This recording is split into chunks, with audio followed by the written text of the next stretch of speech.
On the Ledge is reeking of opulence this week as we enter the world of jewel orchids. Hello and welcome to the show. My name is Jane Perrone, host of On the Ledge podcast, the houseplant podcast that gets you up close and personal with the world of houseplants from the comfort of your living room or wherever you choose to listen. In this week's show, I'm learning about the world of jewel orchids with Reshma Lobo of Ugly Plantling. I visited her home in London to discover the sparkling world of these tiny plants and how you can make them at home in your home. Plus, I answer a question about planting a selection of plants in expanded clay pebbles. Precious Kitty Cat in the US gave a 5-star review for the show. Thank you for that. Jess from Brum also gave a 5-star review. Brum is a UK word for Birmingham in the UK. And Jess writes, "Be careful, may contain brainwashing. I've just come back from the garden centre with a strawberry saxifrage and a Hoya carnosa tricolour, and I'm starting to think I should limit my intake." Well, yes, this is an issue, as is well known. I apologise, Jess, but what can I say? Both smashing plant choices, so I hope they grow well for you. Thank you to Corbin, Jordan, Kira and Timea, who have all become patrons recently.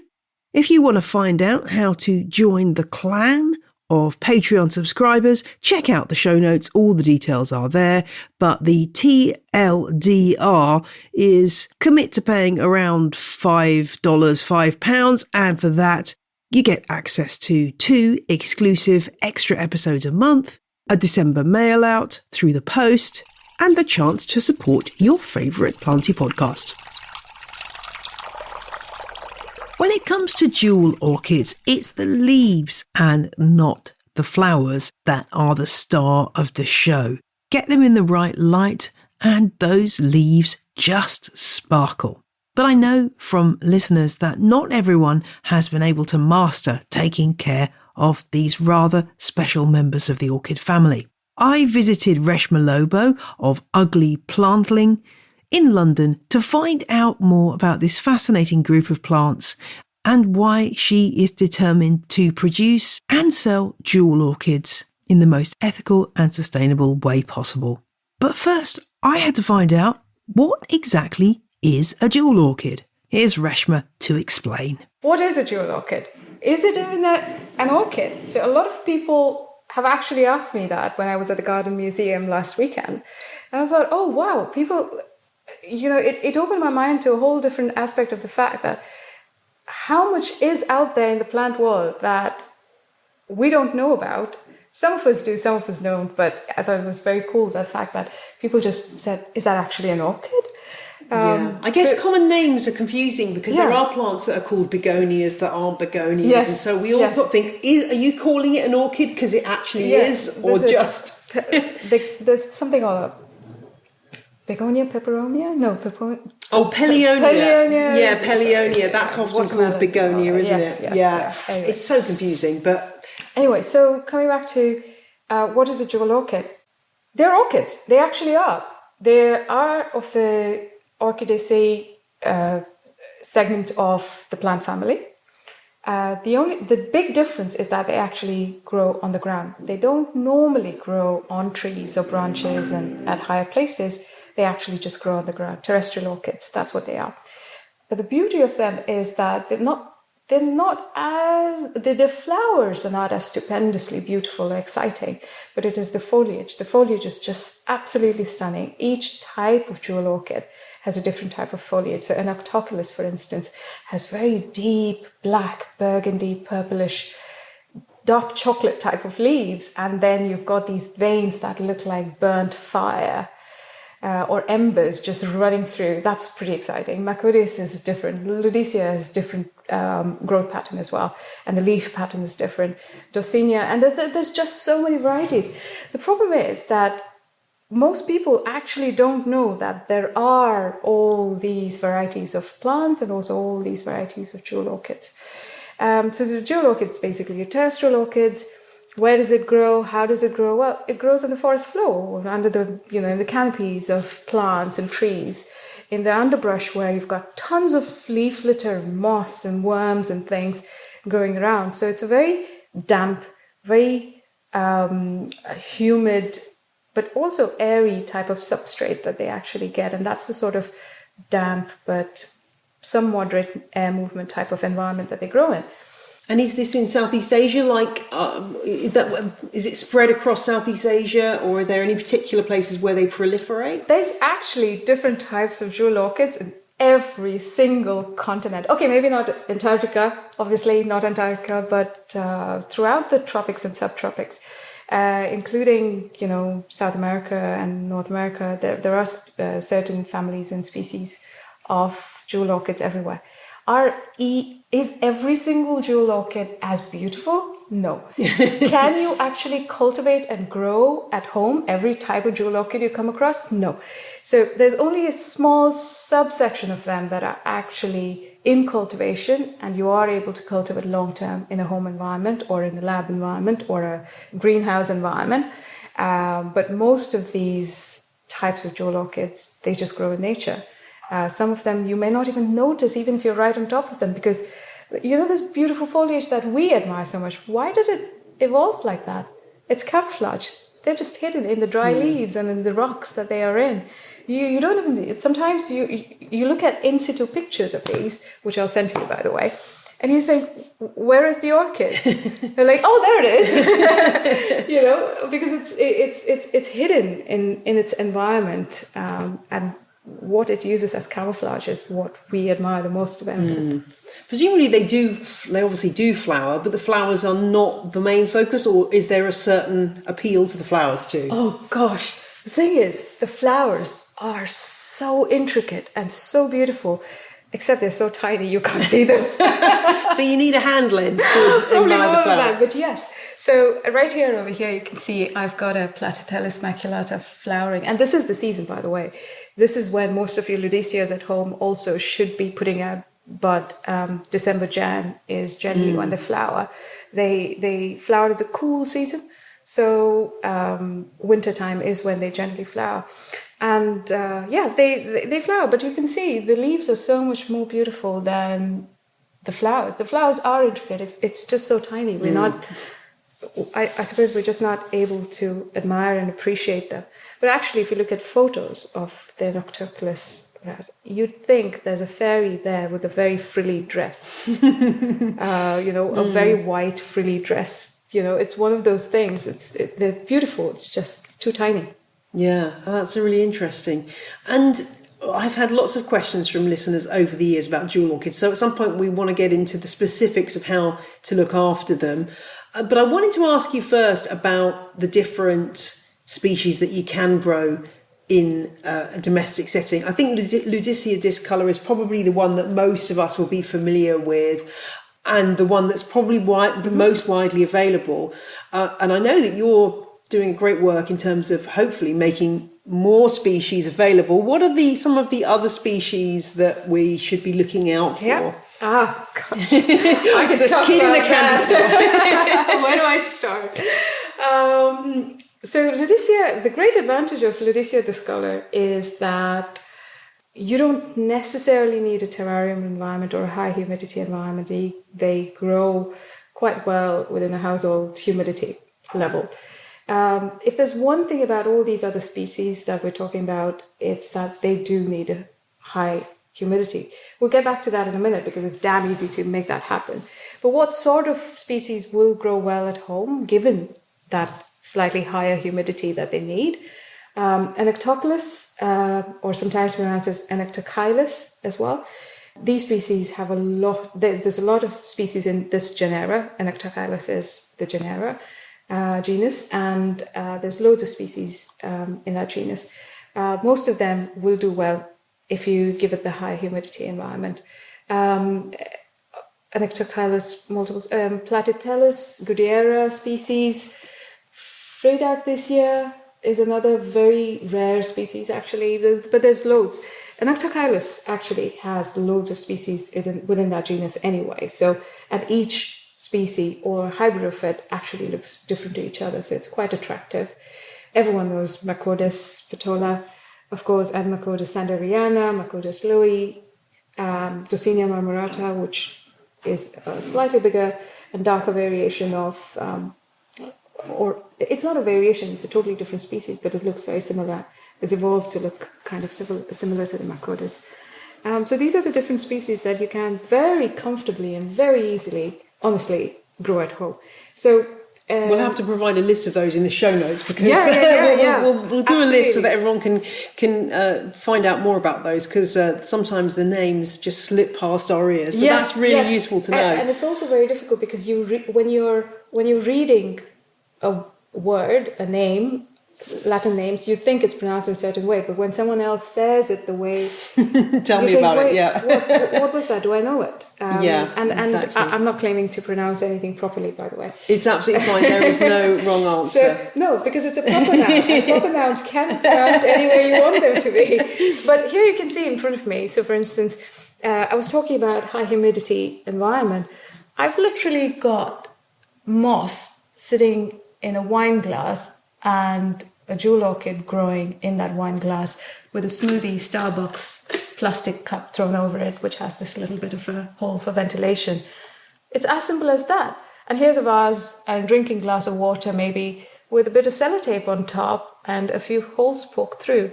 It's as simple as giving them the light that they need, which is all around us anyway, and just giving them that little bit of high humidity, and they're comfortable.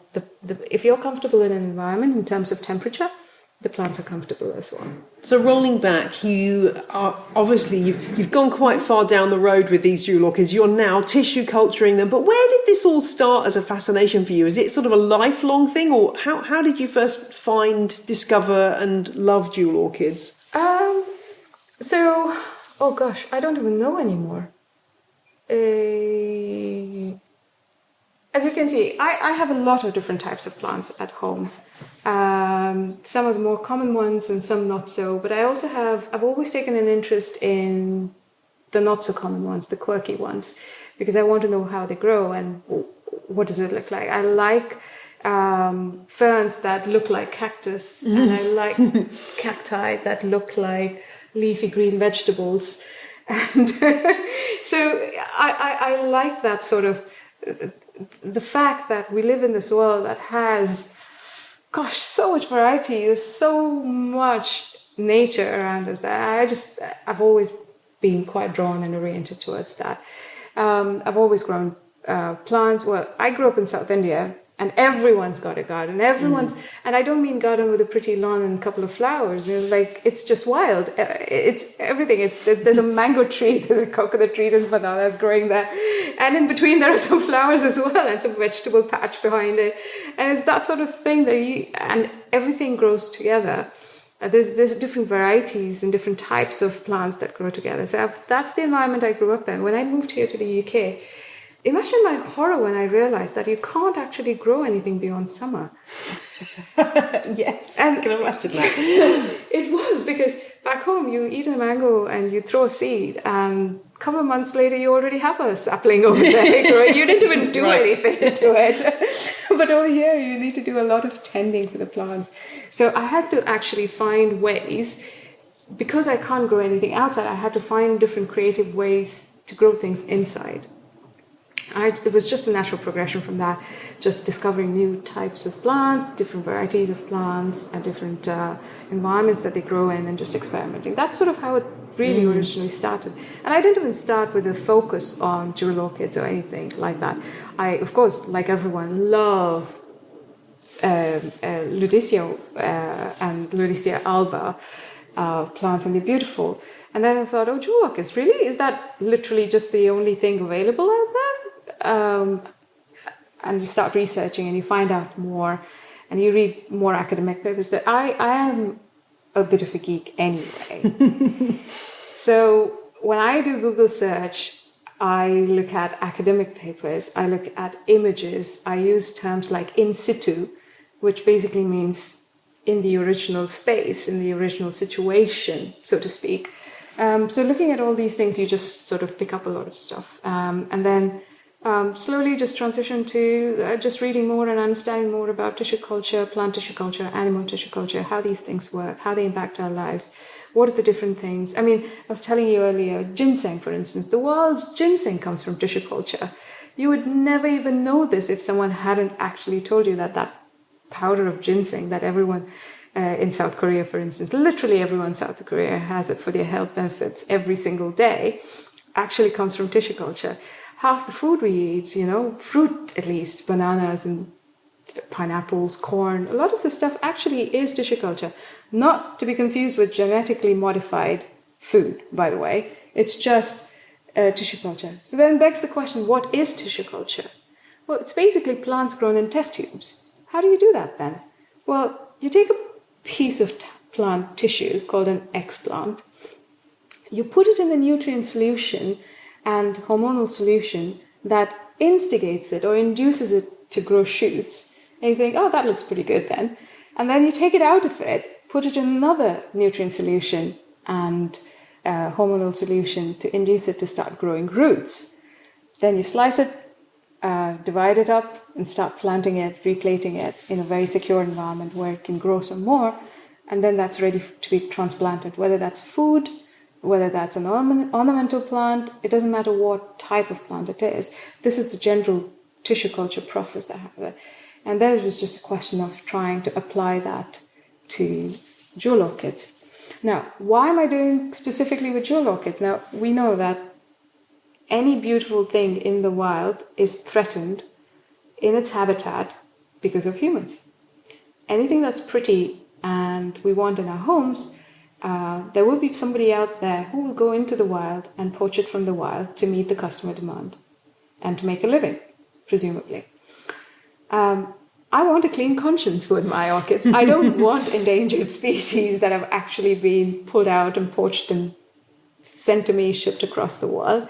I want to make sure that what I'm growing is ethically sourced, grown sustainably, and the way for me to do that and find that assurance for myself, but also for other people when I start sharing and selling this, is to make sure that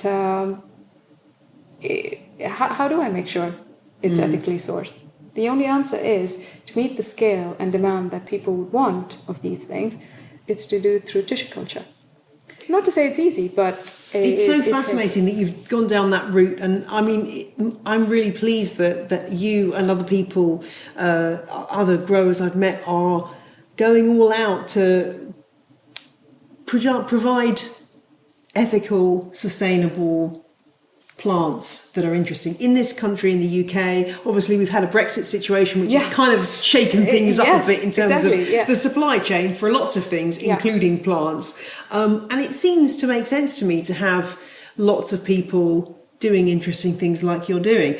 Obviously, there must have been lots of challenges along the way, but the end result is your company, Ugly Plantling, and you're selling these beautiful tissue cultured jewel orchids.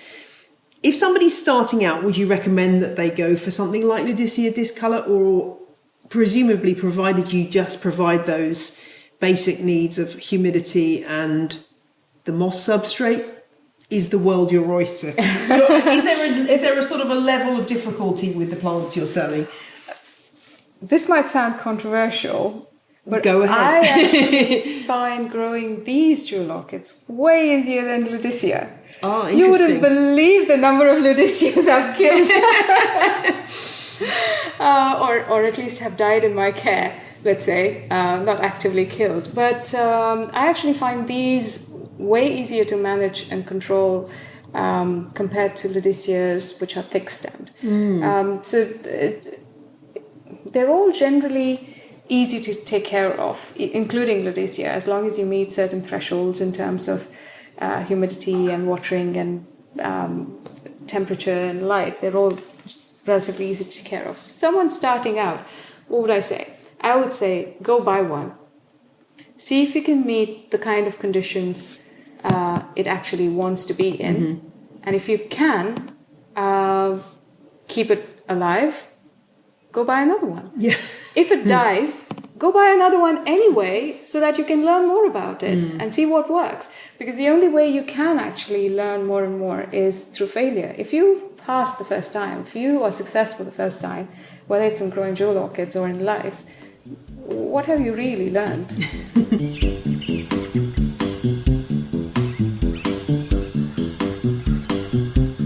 More from Reshma shortly, but now it's time for Question of the Week, which comes from Laura. And it concerns expanded clay pebbles, or leca. I still don't know how to pronounce it.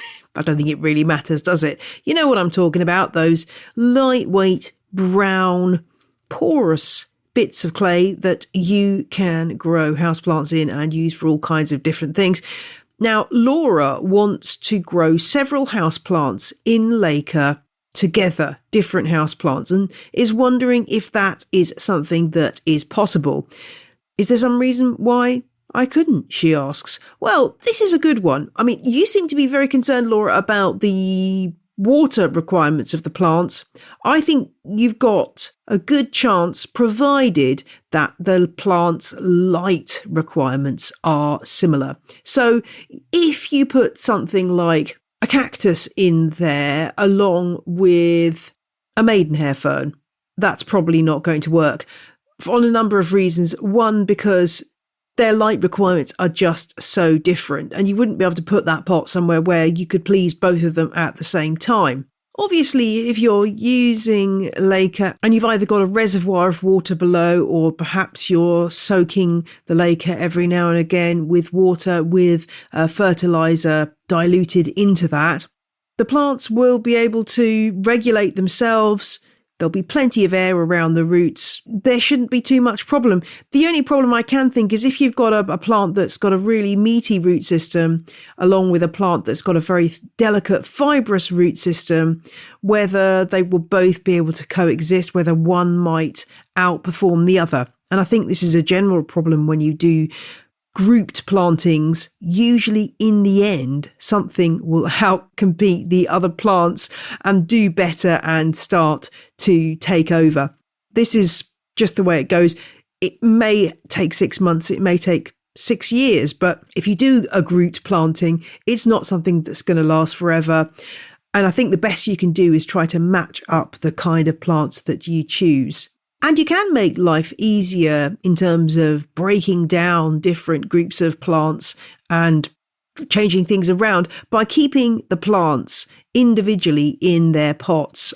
Obviously, that can be soil, or it could be just pure leca, and then having them submerged together in a bigger pot in leca. I hope that makes sense. So individually potted, but then placed into the leca and surrounded by leca, so that if you do find that the plants are just not working, it's easier then just to break the whole thing down, remove the plant that's not doing well and switch it out for something else, rather than having to untangle all the root systems. Obviously, even individually potted, eventually the roots may come out of the bottom of that pot and start to merge with other roots. But hopefully it just gives you that ability to take something out that's not working a bit more easily. One other thing that I'm just going to throw into the mix in case anyone wants to give this a try. If you look at any of the classic Dr. David Hessayon houseplant expert books, they have a section at the front which shows different group planting arrangements. And one of those is the pot et fleur. Ooh, fancy. We're going into French. And all this is some kind of container with several houseplants and sunk into the substrate. Now, probably in Hessayon's time, this would have been soil, but of course, we could use leca or pon or whatever. Sunk into that substrate is a sort of a test tube. It could be anything, actually. You could use any plastic tube. I'm thinking I've in the past, I've bought vanilla pods that come in a little clear plastic tube. Anyway, you submerge that into the substrate and fill it with water, and then you can have a fresh flower. That is part of the arrangement that you can replace when it needs replacing. So it just adds a different element. It's something that could look very naff and dated, but I think that you guys out there could make something really cool. A modern 2021 pot et fleur. And the things that Hesione suggests, well, it's all fairly conservative. Daffs in spring, roses in summer, and holly sprigs in winter. But I think you could do something much more inventive. Actually, the pictures show a round tub with Sansevieria, Maranta, Epipremnum, Hedera, and Parlour Palm with a chrysanth flower in the middle. And then there's another one with a carnation in the middle and a Parlour Palm, Maranta, and Hedera helix. But you could do anything with this. You could use any bloom that you fancied, and I think it could look really quite nice. I will link to an article from Gardens Illustrated that brings this trend rather more up to date and gives you some more ideas on this. But I'd love to see your Pot à Fleur. Have I inspired you? Please drop me a line to onthelodgepodcast@gmail.com. Equally, if you have a question that you would like me to answer, that is the correct email to use. Back to my interview with Reshma of Ugly Plantling, and some of you sent in questions for Reshma, so I'm trying to make sure I get all of them answered for you.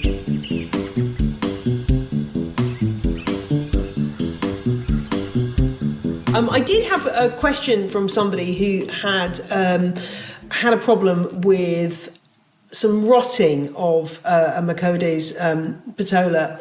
Basically, sounds like it was in a closed terrarium and then the stem broke off. I mean, is rotting, can you go too far with the humidity and moisture with these plants? Is there a risk that they kind of become too moist?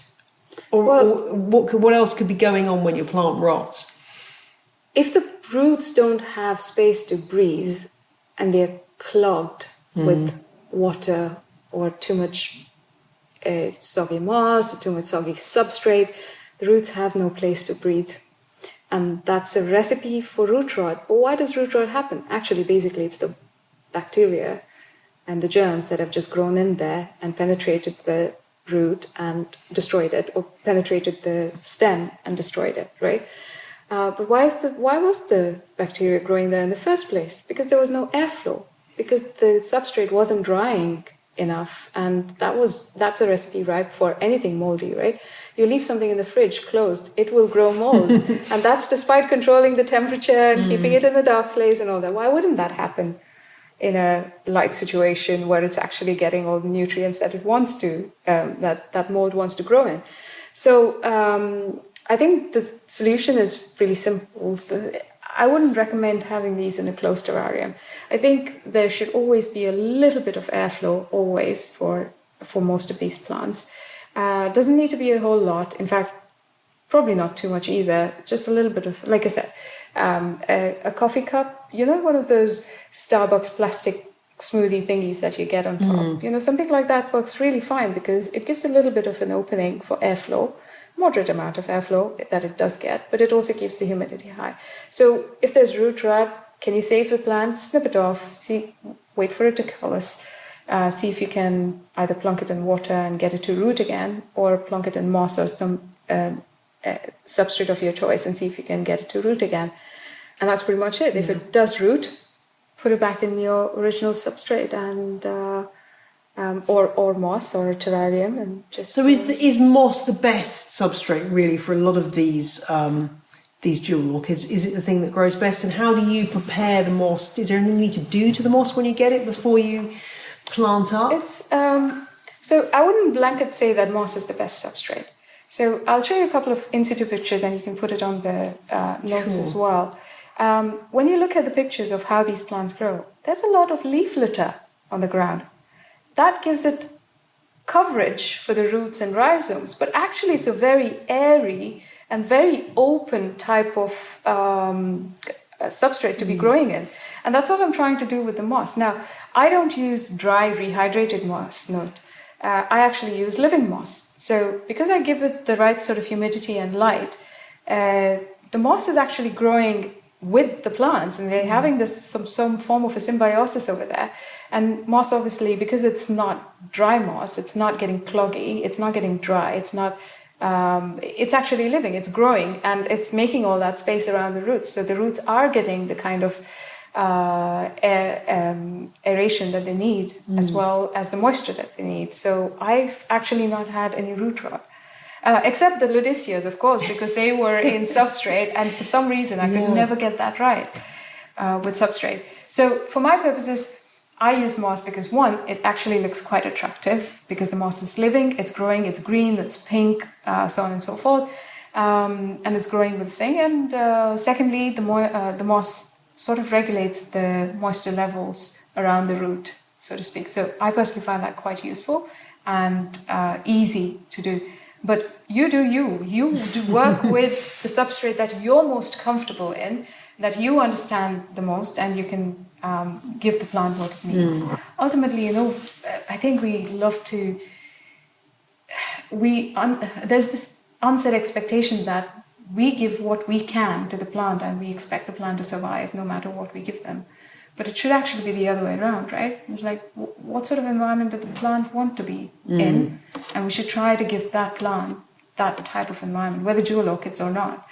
Just try and give the plants the sort of environment they actually need to thrive, and they will. So that's essentially what I do. So awesome. I'm just going to consult my notes again because my brain has slightly stopped working. Now, this is another question to do with that I've had from a listener to do with problems with jewel orchids, and this concerns somebody experiencing powdery white spots on their Ludicea discolor, which sounds to me like mildewy kind of symptoms. But what other things can go wrong? What might powdery white spots be? I dread to think whether mealybugs are a possibility with this plant. If it's London water that's splashed on the leaf and dried and left to mark, that could very well be just that. Should you use rainwater on these plants? Is it better if you can get hold of it? Yes, rainwater or some kind of filtered water is fine, distilled water is fine. Although if you're always using distilled water, you might need to think about some kind of feed and nutrients to it. But I try and use rainwater. I live in the flat, but I'm lucky that in this particular flat that I'm living in, I have a bit of a balcony outside.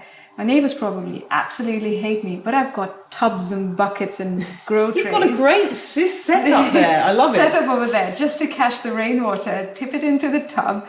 And so whenever I need water for my jewel orchids or my other plants, I just use the rainwater.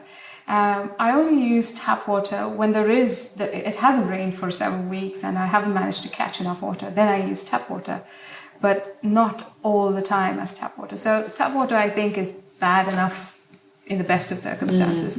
But plants in general, some are hardier than others, but they all will suffer in the long term when the soil becomes too alkaline because of the hard water that we use.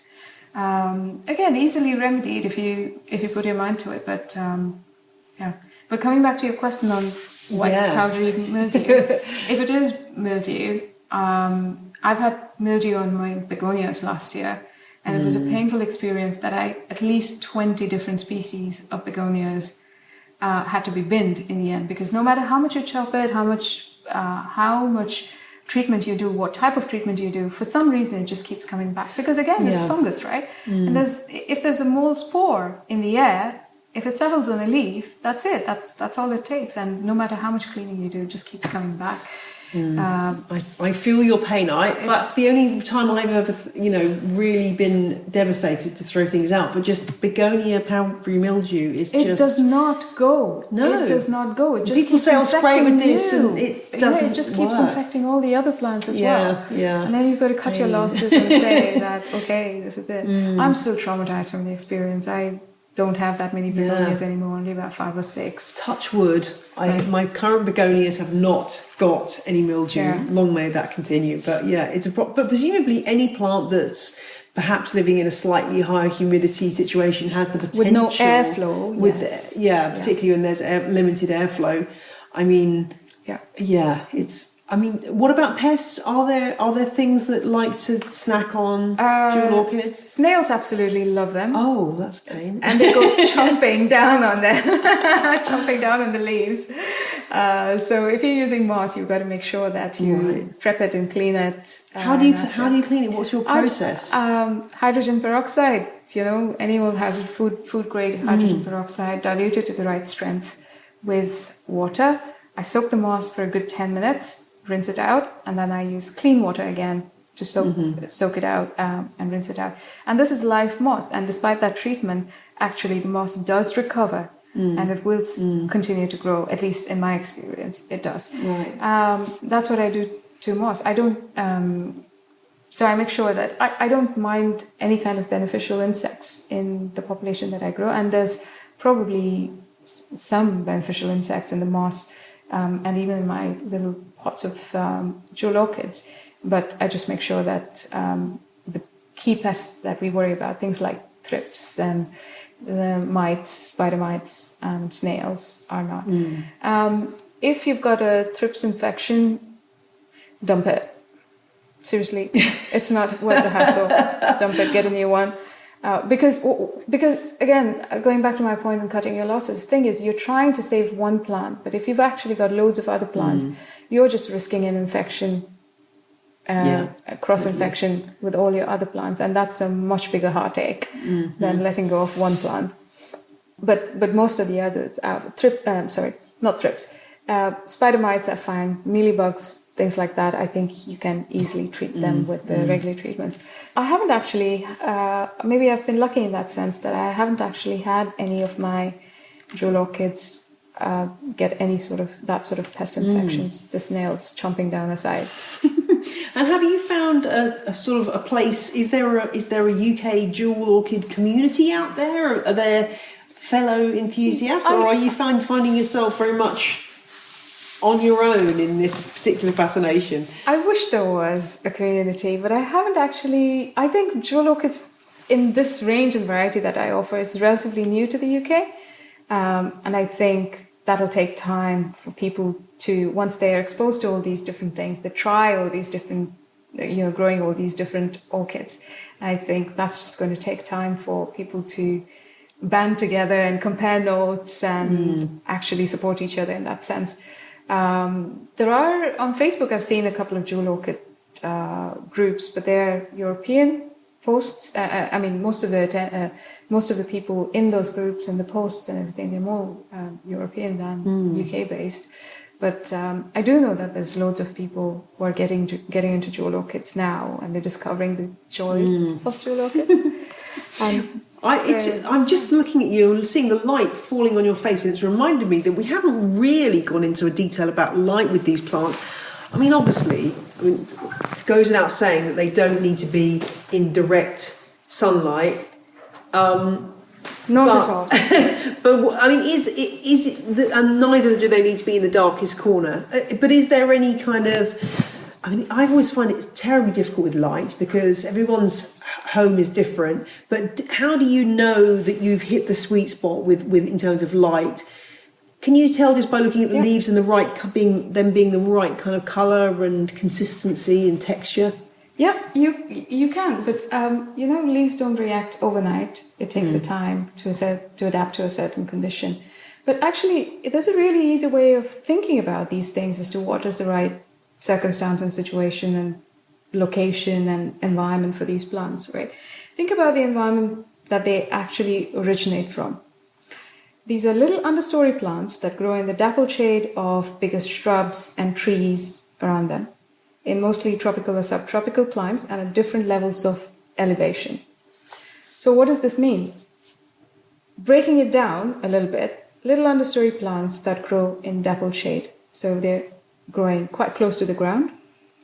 They're growing in a very dense, humid atmosphere over there because they're close to the ground. It's a damp, the ground is always damp. It's in subtropical or tropical regions, so it's quite damp over there.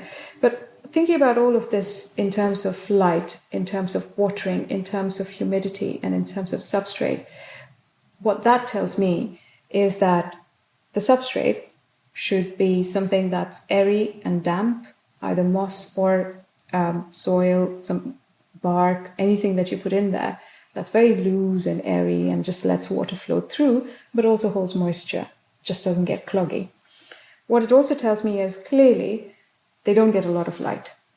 So dappled shade, dappled light, which means translating that to a home environment, just a moderate light setup should be just fine. Moderate or even low light setup should be just fine. if you're looking at measuring light, I always measure light, because what we perceive as light intensity is not the same thing as what plants identify as light intensity. So it's very easy to get actually on an Android or an Apple phone, just downloading an app that gives you a light sensor.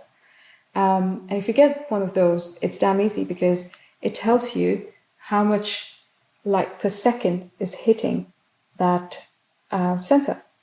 So when you hold it in the highlight situation, it shows you that beam of light that your phone is in right now is it shows you it's quite high over here. But where the jewel orchids are, it's quite low. And that's fine for them. So anything that is micromole power value of around 50 to 80 umol, as they call it, just works fine. Getting a light sensor is easy. Getting into this, it's not very technical. It's almost the same as saying, okay, what temperature is it? How much humidity is over here? It's just the next step to say, okay, how much light is it actually getting? So low light is fine. Moderate light is just fine. Humidity, as I said, it's good to have higher humidity. 70 to 80% is good. But as I said, it's very easy to actually fix it up that those plants get high humidity. You don't need to raise the humidity of your whole cabinet or your whole house to cater to those little plants. It's just very easy. And then in terms of temperature, I've grown these from anywhere between 15, 16 degrees to even 38 degrees for short periods of time. So in my experience, as long as it gets high humidity, you throw anything at it, it's actually very, very tolerant to that. So 20, 22, 23 is ideal, because if you're comfortable, they're comfortable. But actually, for short periods of time, just the way that we can tolerate cold temperatures and very hot temperatures, the plants can also tolerate cold temperatures and hot temperatures. And that's actually, I mean, that's the wonderful thing about being able to grow them in the way that you're growing them there. And, that, you know, they're kind of buffered from temperature changes by being inside that glass vessel as well. I mean, in a way that makes life so much easier, and presumably it also is so don't need easy. You could go away for a week and leave that, and it's absolutely going to be absolutely fine. One of the, well, I call it a tub. It's not actually a tub. It's one of those glass vase things. All I've done is, you can see, I've put a bed of moss at the bottom, and these are just growing in moss. And on the top, I generally just put cling film over it and poke a few holes, and several holes for just some airflow, and that'll be fine for a few weeks. You can go away. You can. It doesn't need watering. Doesn't need spritzing. Nothing. Just. And when do you water? Well, when you actually see the moss looking a bit tired and it's beginning to dry a bit, and then you just spray it some water. Now, I mustn't forget to ask these other questions that have come in. Somebody wanted to know about pollination. I mean, what I do know about orchids is that they have very, very tiny seeds. Incredibly tiny. Is it possible to pollinate jewel orchids, or is there a better way to propagate? Obviously, tissue culture being your... Yeah. Technically, it is possible to propagate. And I think Ludecia, for instance, has big enough flowers that you can use. So it basically has what's called an anther cap. So the flower is structured to have some kind of an oval lip and a couple of wings on the side. Okay, if you can sort of imagine that. When you lift the lip, it's got what is called an anther cap, and that's where all the pollen is sitting. If you're able to hold, say, a needle or a pin or a chopstick or something like that and just touch the anther cap, it separates quite easily, in fact, and use that to rub it against the surface of the stigmatic surface of the same flower, which is just underneath. And you can tell what it is because it doesn't look smooth. It actually looks a bit sticky and creamy color. And you just rub it over there, either the same flower or a different flower, and you just wait for seeds to take. But that's a very slow process. It's a bit of a hit and it is a hit and miss, and it's not really reliable for beyond. I mean, Ludecia you can try, but something like this, the Platypalis, for instance, they're so tiny. How are you going to do it? They are self-pollinating, and in nature, bees, moths, caterpillars walking all over it would pollinate them, and they would sing. But generally, I think they just propagate through their own rhizomes. It flowers, the flower stem comes up. Once the flowers are gone, the inflorescence comes up. Once all the flowers have died and the inflorescence, the plant basically retreats to itself and starts putting out side shoots. The rhizome just crawls over, and you can chop and prop any of this, by the way.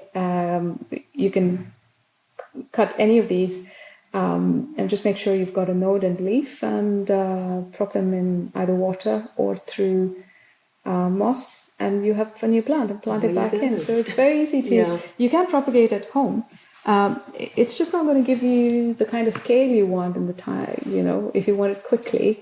That's not going to happen because plants are slow. Yeah, exactly. You've got to be sort of patient, waiting for things to happen. But I mean, I think any way that you can propagate plants always adds to your knowledge and helps you to understand them more, doesn't it? Because you get to intimately know the plant. The only way to learn is actually by trying, right? Give it a try. If it fails, so what? Try again. Try again. Exactly. It's been really fascinating to chat to you about this. And as ever, I now want a whole load of jewel orchids. And I'm thinking about my son's fish tank, which is now empty of fish. I'm wondering if I might be able to steal it off him for my new jewel orchid collection. But it's really fascinating to see what you're doing. And I'm really excited to see that you're turning this into a new source of jewel orchids certainly for UK growers anyway. I'm very interested in helping a lot more people discover the joy of jewel orchids. Like I said, I'm really, I hate to use the word passionate, but it matters to me that these are ethically sourced and grown sustainably, and what we do should not harm the nature that gave birth to us, right? So I do want to make these sort of things more available. I'm actually working on getting even more. At the moment, I think I have got about 11, 12 different varieties of jewel orchids, and I'm actually working for more in the pipeline. It's cool stuff that is I've not seen in the UK, and I'm so excited that hopefully in the near future I'll be able to bring this up. But I actually am also interested in making sure this is available more widely, and of course I've got a website, and of course I've got an Etsy shop just like everyone else, but I do want to make this more available widely to people so that they can actually just go into their local garden center, see these things and say, I want to try that.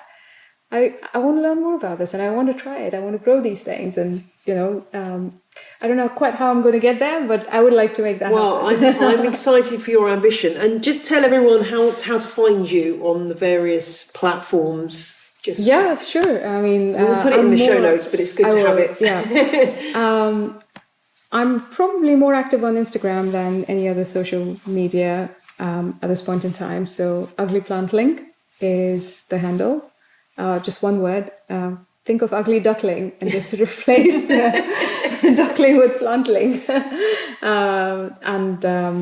If you find me on Instagram, then you've got my website because it's all linked up on Instagram anyway. But the website is also www.uglyplantling.com. Fantastic. Well, thank you so much for sharing your jewel orchids with me, and I'm fascinated to see how this develops because I want to see jewel orchids in every garden centre too. How exciting is that? I want to make that happen. I really want to make that happen if possible. It should be so commonplace. I think everybody should be growing jewel orchids.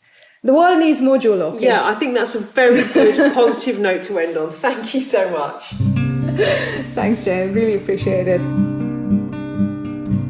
Thank you to Reshma, and if you've missed any of those Latin names, then please do check the show notes at janeperrone.com for all the details about Ugly Plantling and the plants we've talked about today. And if you're a Patreon subscriber, you can listen to an extra leaf interview with Reshma that goes into much more detail about the fascinating world of tissue culture and how Reshma is trying to bring an ethical and sustainable approach to her business via the medium of tissue culture. That's all for this week's show. I'll be back next Friday. I hope you'll join me then. Bye!